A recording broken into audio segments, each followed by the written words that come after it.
नमस्कार साथियों, मैं हरीश शर्मा एक बार फिर से आपका स्वागत करता हूं अपने चैनल ब्राइट ब्रेन पर।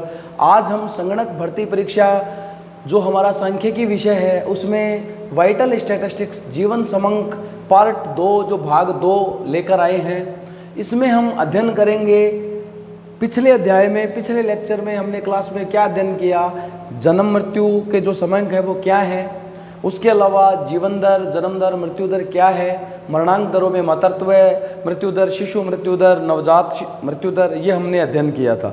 अब हम पढ़ेंगे जनसंख्या वृद्धि का मापन कि हमारी जो पॉपुलेशन है उसकी ग्रोथ रेट कैसे चेक करते हैं। जनसंख्या बढ़ रही है तो उसकी जो कितनी वृद्धि हो रही है, जैसे आप पढ़ते हैं अखबार में पिछले 10 सालों से जनसंख्या इतनी बढ़ी, इतना उसका मतलब ग्रोथ रेट है, तो वो हम कैसे निकालते हैं, वो उसके क्या फॉर्मूलाज हैं, कैसे पता चलता है, उसके कुछ नियम हैं जिससे हम जनसंख्या वृद्धि का मापन करते हैं। नंबर 1 पहला मेथड है crude rate of natural increase, मतलब अशोधित दर किसकी, नेचुरल, प्राकृतिक वृद्धि की अशोधित दर, प्राकृतिक वृद्धि की अशोधित दर, crude rate of natural increase.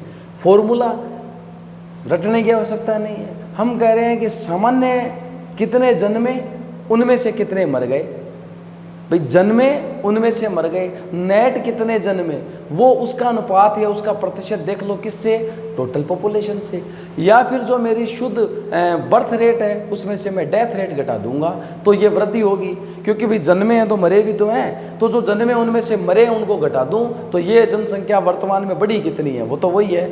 भाई सामान्य सी बात है, मैं कह रहा हूँ 2000 में 1000 व्यक्ति थे एक जगह, अब मुझे 2001 की देखनी है कि कितनी वृद्धि हुई।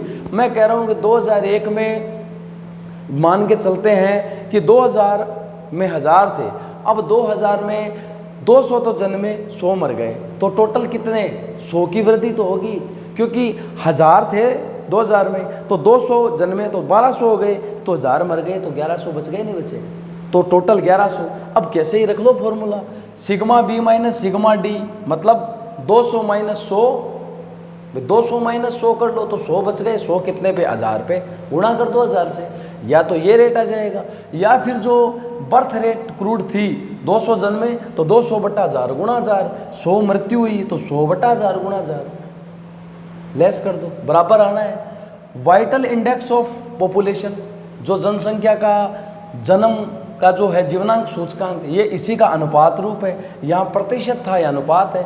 मैंने क्या किया, बर्थ बटा डेथ कर दिया, यहाँ ध्यान रखना है गुणा 100 होगा, 1000 नहीं होगा, क्योंकि सूचकांक निकाल रहा हूँ मैं क्या कर रहा हूँ, उस संबंधित वर्ष में कितने जन्मे और कितनी मृत्यु हुई।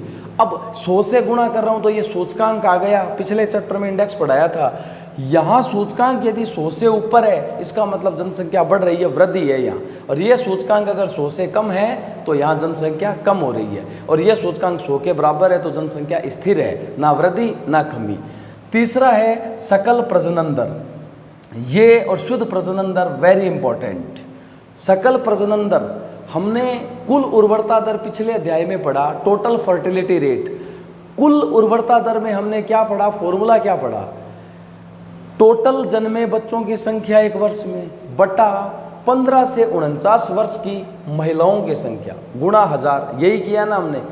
यहाँ हम कह रहे हैं, मतलब जो विशिष्ट दरें थी उनका टोटल कर लिया था हमने स्पेसिफाइड, लेकिन यहाँ हम बात करेंगे सकल प्रजनन दर में, क्योंकि वहाँ हमने टोटल बच्चों की संख्या ले ली थी ऊपर, जबकि सही मायने में प्रजनन दर महिलाओं पर आधारित है। बच्चे जो पैदा हुए हैं उनमें पुरुष भी हैं और महिलाएं भी हैं, तो जो कन्याएं पैदा हुई है, जो कन्याएं पैदा हुई है भविष्य में वही तो माँ बनेगी, प्रजनन क्षमता को वही तो बढ़ाएगी। आज की कन्या कल की माता बनेगी, यह आपको पता होना चाहिए, इस चीज़ का आप विशेष ध्यान रखेंगे। तो चलिए, सकल प्रजनन दर जो हमारी है ये क्या बताती है, ग्रोस रिप्रोडक्शन रेट जो है, कि फॉर्मूले में 15 से 49 वर्ष की महिलाएं तो आ जाएंगी, नंबर ऑफ 15 से 49 ईयर वुमेन, ये टोटल आ जाएगा, टोटल नंबर। ऊपर यहाँ इंटू 1000 भी आ जाएगा, कोई दिक्कत नहीं है। यहाँ ऊपर टोटल जन्म आ रहा था, टोटल बर्थ, बच्चों की संख्या उस वर्ष में, रिलेवेंट ईयर में। यहाँ टोटल बालिकाओं की, गर्ल चाइल्ड जो है, टोटल जो बर्थ है वो लड़कियां कितनी जन्मी है वो आ जाएगा यहाँ पे शकल में।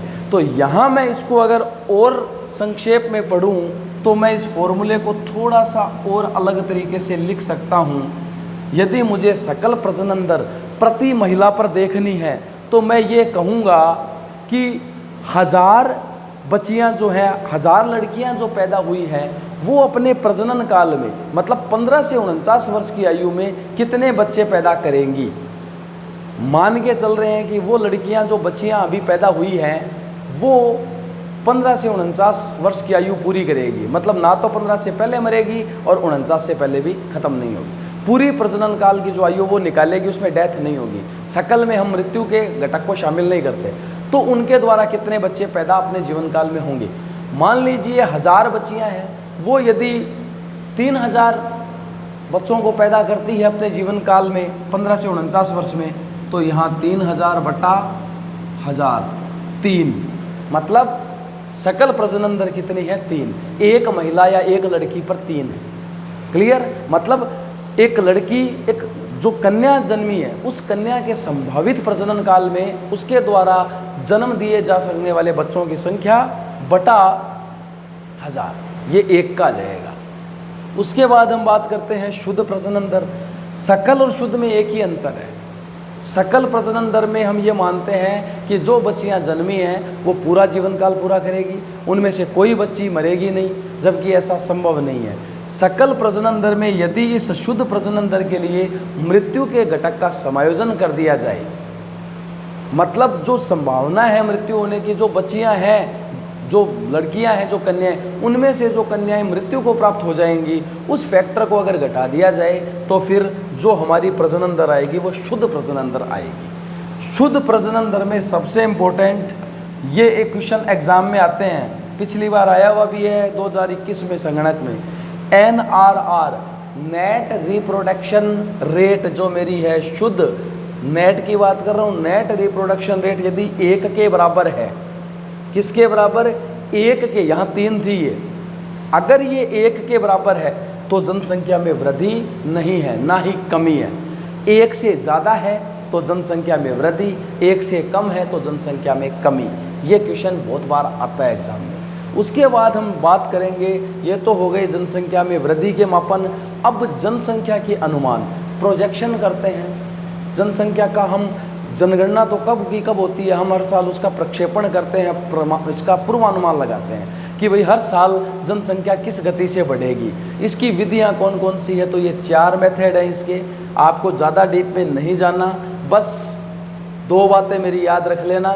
नंबर 1 मेथड 4 है, नंबर 2 सबसे ज़्यादा प्रयोग कौन सा होता है। जनसंख्या अनुमान की विधियाँ रेखीय अंतर्गणन है, सामान्यतः जो वर्ष है उस वर्ष के आधार पर हम जन्म मृत्यु देखते हैं कि भाई एक फैक्टर देखते हैं। फिर है चक्रवृद्धि नियम, सबसे इम्पोर्टेंट यही है चक्रवृद्धि नियम। इसमें हम मान के चलते हैं कि जो हमारे इंडिया में पॉपुलेशन प्रोजेक्शन का यही मेथड यूज होता है, चक्रवृद्धि नियम। ये क्या कहता है कि हम एक निश्चित जो हमारी एक समय पर एक जनसंख्या है उसमें 2% या 1% हम हर साल इंक्रीज मानते हैं। 2%, 5%, 10%, 15%, जो भी एक फिक्स है वो उसी से कैलकुलेशन होता है। जो मतलब पिछले 10 सालों में कितनी जनसंख्या बढ़ी है उसमें 10 का भाग दे के 1 साल की ग्रोथ रेट आ गई, वो ग्रोथ रेट हम उसको उस जो वर्तमान जनसंख्या पर अप्लाई करते करते अगले साल की जनसंख्या निकाल लेते हैं। ये चक्रवृद्धि नियम होता है। चक्रवृद्धि नियम, चक्रवृद्धि ब्याज समझते हो ना, वही चक्रवृद्धि नियम है। ब्याज का भी ब्याज।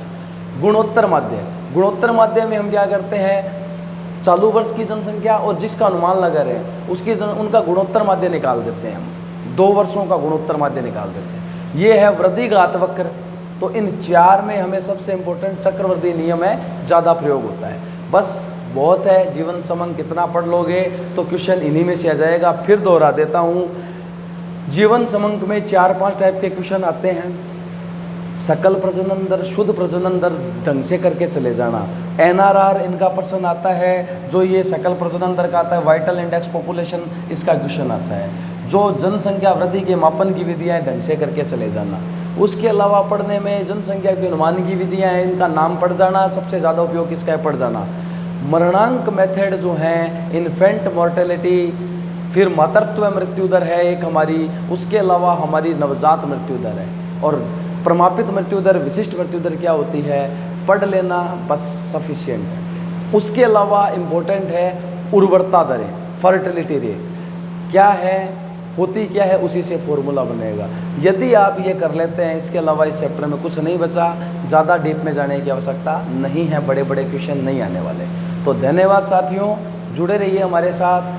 नेक्स्ट अब मेरी तरफ से स्टैटिस्टिक्स लगभग कंप्लीट हो गई है, एक क्लास मैं कल लूँगा जिसमें आपको लास्ट ये बताऊँगा कि सांख्यिकी के भारत में और राजस्थान में कौन से संस्थान हैं, क्या वो कार्य करते हैं, लास्ट टॉपिक। आफ्टर देन मैं सांख्यिकी में हर चैप्टर वाइज आपको जो संभावित प्रश्न बनते हैं 20-30 प्रश्न आपको MCQ करवाऊंगा, और बाकी करंट अफेयर की क्लास हम कंटिन्यू करने वाले हैं। तो बने रहिए हमारे साथ। जय हिंद, जय भारत।